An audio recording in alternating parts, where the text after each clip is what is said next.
তো कैसे आप হ্যালো বন্ধুরা, মিয়া খলিফাকে নিয়ে সালমান খান কি ঘোষণা দিলেন সেটা জানতে আজকের ভিডিওটি পুরোপুরি দেখুন, তাহলে বিস্তারিত জানতে পারবেন। তো চলেন ভিডিওটি শুরু করা যাক।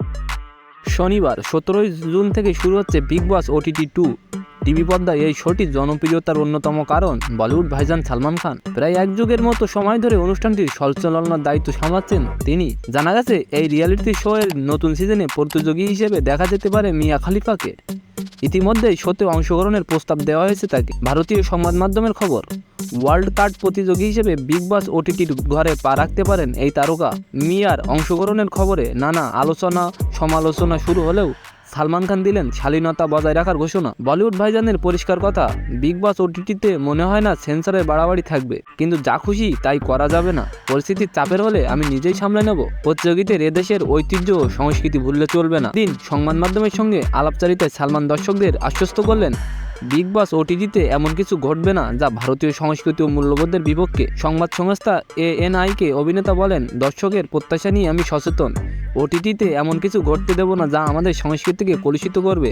আমি যতদূর জানি এখন OTTতেও নির্দিষ্ট কিছু বিধিনিষেধ আরোপ করা হয়েছে, যা সার্বিকভাবে বিষয়বস্তুর উন্নতি ঘটিয়েছে। বলিউডে প্রায় 3.5 দশক পার করে ফেলা সালমান খান মাস কয়েক আগেই ফিল্মফেয়ার অ্যাওয়ার্ড ইভেন্টে একটি OTT প্ল্যাটফর্মে একাত নিয়েছিলেন।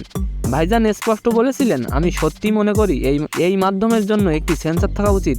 অশ্লীলতা, যৌনতা, নগ্নতা, গালিগালাজ বন্ধ হওয়া উচিত। এদিন সংবাদ মাধ্যমের সঙ্গে আলাপচারিতায় সালমান দর্শকদের তার এমন বক্তব্যের পরেই বিগ বসে মিয়া খলিফার অংশগ্রহণের খবর নতুন করে বিতর্কের সৃষ্টি হয়। যদিও এখন পর্যন্ত সালমান খান সে বিষয়ে কোনো মন্তব্য করতে চাননি। জনপ্রিয় এই শোতে বরাবরই ব্যক্তিগত জীবনে বিতর্কিত ব্যক্তিরাই অগ্রাধিকার পেয়েছেন। এর আগে সানি লিওনেরও বলিউডে পথ চলা শুরু হয়েছিল বিগ বস থেকেই। এবছর শোতে মিয়া খলিফা ছাড়াও দেখা যেতে পারে নওয়াজুদ্দিন সিদ্দিকীর স্ত্রী আলিয়া সিদ্দিকীকে। তো আজকের ভিডিওটি কেমন লাগলো অবশ্যই কমেন্ট বক্সে জানাবেন। আর এমন নতুন নতুন ভাইরাল নিউজ পেতে আমাদের চ্যানেলটিকে অবশ্যই সাবস্ক্রাইব করে রাখবেন। ধন্যবাদ।